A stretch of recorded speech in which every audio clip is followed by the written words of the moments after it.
drops to the greatest hits. This is Trash Can Tidbits. Hey everyone, listen what I say-o. My name is Beaton and welcome back to Trash Can Tidbits, the show where I sling pop culture facts that you might not know. Thanks for tuning in. Last time, I asked the question, what is Muscle Man's real name? The answer is Mitch Sorenstein.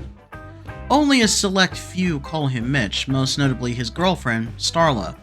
If Mordecai and Rigby do so though, better watch out.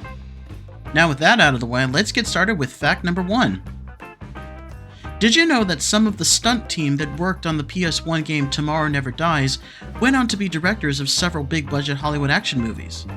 2 of them are particularly worth mentioning here. The game's opening credits list the motion capture stunt performers, which includes the likes of Chad Stahelski and David Leitch.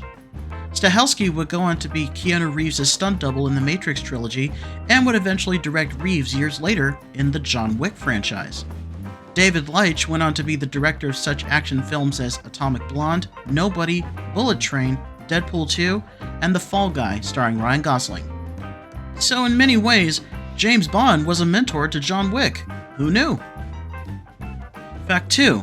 Sticking with the game Tomorrow Never Dies for this next fact, did you also know that this game was the first based on a James Bond movie where you don't play as James Bond the entire way through the main story? Excluding GoldenEye's multiplayer mode, where you can play as a lot of characters from the franchise, for one level in Tomorrow Never Dies, Market District, the second to last level of the game, you play as the main Bond girl, Chinese secret agent Wei Lin. I'm not entirely sure of the reason why this change happened because she and Bond control and play the exact same way. Probably to mix up the gameplay a little bit.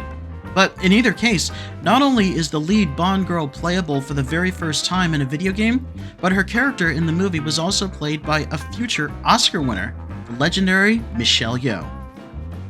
Fact 3.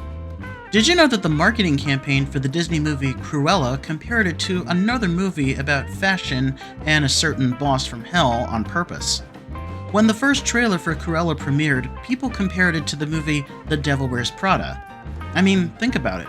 The story does take place in the world of high fashion and involves a young woman taking orders from her brilliant but devilish boss. Sound familiar? This was done rather deliberately because the screenwriter for The Devil Wears Prada, Aline Brosh McKenna, wrote one of the early story treatments for Cruella. She ended up getting a story credit in the movie as a result. Fact 4. Did you know that Metal Gear Solid for the PS1 could serve as a sort of remake/soft reboot of Metal Gear 2? The US version of Metal Gear 2 was released on the Nintendo Entertainment System as Snake's Revenge, which is not considered canon to the official MGS series. Metal Gear 2 Solid Snake was Hideo Kojima's official sequel to the original game, but it was only released in Japan at the time. Several instances of story materials from that game were reused in Metal Gear Solid. To name a few, these elements include Snake fighting an attack helicopter on a rooftop, Snake fighting a former ally whose body was enhanced with cyborg armor, Snake fighting 4 hidden guards inside an elevator, Snake using the temperature to change a keycard, and Snake interacting with a mysterious contact who called himself one of his fans, who turned out in both cases to be his friend turned enemy, Gray Fox. It wouldn't be until 2006 that both the original Metal Gear and Metal Gear 2 would be released in the US as a bonus for the re-released Subsistence edition of Metal Gear Solid 3. Fact 5. Did you know that the post-credits scene of the first Avengers movie with the characters eating shawarma was added after the movie was already released? It was also an afterthought on the filmmaker's part to take advantage of the moment where Iron Man says the gang should go get shawarma after saving the city. Robert Downey Jr., as he always does, improvised the line. The day after the movie had its world premiere in 2012, the cast was, for lack of a better word, reassembled to film the final post-credit shot of the Avengers in a debris-covered New York City diner having shawarma. However, Captain America has his face covered because Chris Evans grew out a beard for his next film, Snowpiercer, from which he was on a quick break from filming. Because he couldn't shave, he was fitted for a prosthetic jaw, which he said made him look ugly, so he conveniently had his hand placed over the lower half of his face so we couldn't see it. Fact 6. Did you know that Christian Bale got his inspiration for his character from American Psycho from Tom Cruise? In the movie, Patrick Bateman, played by Bale, is a charming investment banker who happens to be a serial killer by night. Bale ultimately got inspiration from a TV interview with Tom Cruise, who displayed an almost eerie friendliness, but you don't really know what's going on inside his head. Interestingly enough, Tom Cruise is actually featured in the American Psycho novel by Bret Easton Ellis, where he and Bateman share an elevator ride and Bateman gets the name of one of his movies, Cocktail, wrong. And even more interestingly, Christian Bale would star alongside Cruise's then future wife, Katie Holmes, in Batman Begins. Fact 7. Did you know that Inspector Carmelita Fox from the Sly Cooper franchise is the only character that has a spoken line in any of the game's cartoon cinematics between chapters? At the beginning and end of each chapter in the games, we are treated to 2D-style cinematics in which either Sly or Bentley narrates. In the ending of Sly 2: Band of Thieves, Sly pretends to give himself up to Inspector Fox in exchange for letting his partners go. Flying around in a helicopter while casually talking to each other for a few hours before Carmelita realizes there's no one flying the chopper gives Sly the opportunity to escape. As Sly is parachuting out of the helicopter, Carmelita is heard and seen saying with a smirk on her face, "I'll find you, Cooper. I'll be seeing you soon, Ringtail," which is also the final line in the game. Excluding other characters' narrations, this was the only time a character had any spoken dialogue in the game's 2D cinematics, with mouth movements. Fact 8. Did you know that actor Colin Farrell participated in a sting operation as research for the movie Miami Vice? Well, sort of. The 2006 movie, based on the classic 80s TV series, involves the adventures of undercover cops Sonny Crockett and Rico Tubbs, fighting crime and drug kingpins on the streets of Miami. The movie version starred Colin Farrell as Crockett and Jamie Foxx as Tubbs.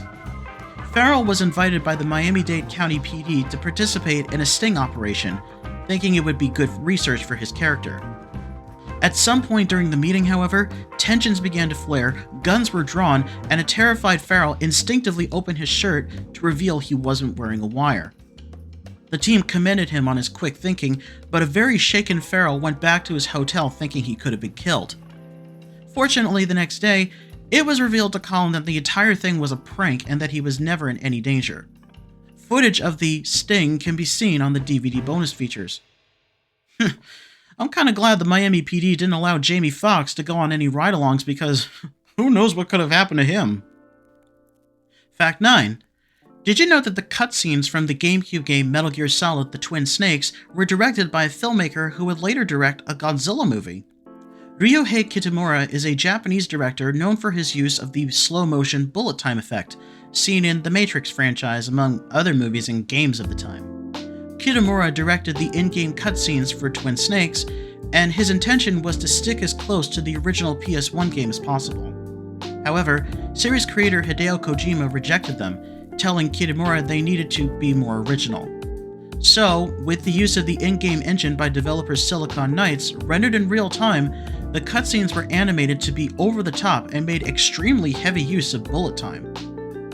Though the end result got mixed reviews, Twin Snakes still had a positive reception, and Kitamura would go on to direct other films. Most notably, his American film debut Midnight Meat Train in 2008, and Godzilla Final Wars in 2004, celebrating the 50th anniversary of the Godzilla franchise.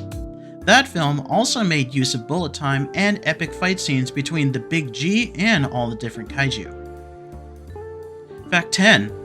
Did you know that the song Love from Disney's Robin Hood is heard in Fantastic Mr. Fox?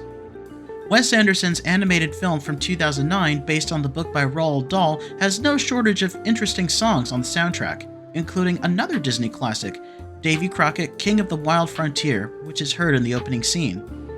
Robin Hood also gets a shout-out in the movie in a small scene where the Fox family is relaxing near a blow-up pool, and the two younger foxes, Ash and Christopherson, are showing off their diving prowess.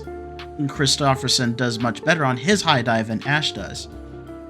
The song Love is faintly playing on Mrs. Fox's gramophone.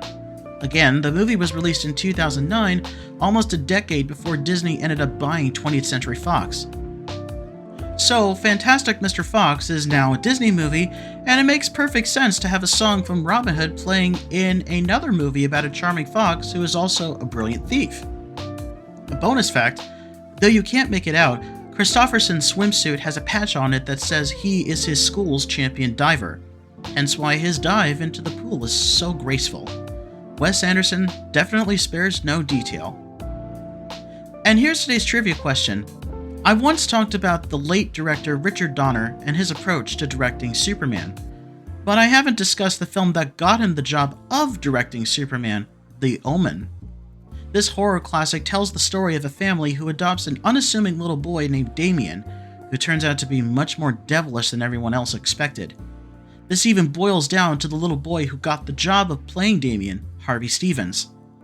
Richard Donner had over 1,000 boys interviewed for casting, and he asked all of them to do just one thing during their audition. My question is, what did Harvey Stevens do during his audition that got him the part of Damien in The Omen? And there we go for today. I really enjoyed putting this list together for all of you. I really hope you all enjoyed it too. And as always, please don't forget to like, subscribe, share, and ring the bell to be notified for future videos. Thanks for watching, and I'll see you next time.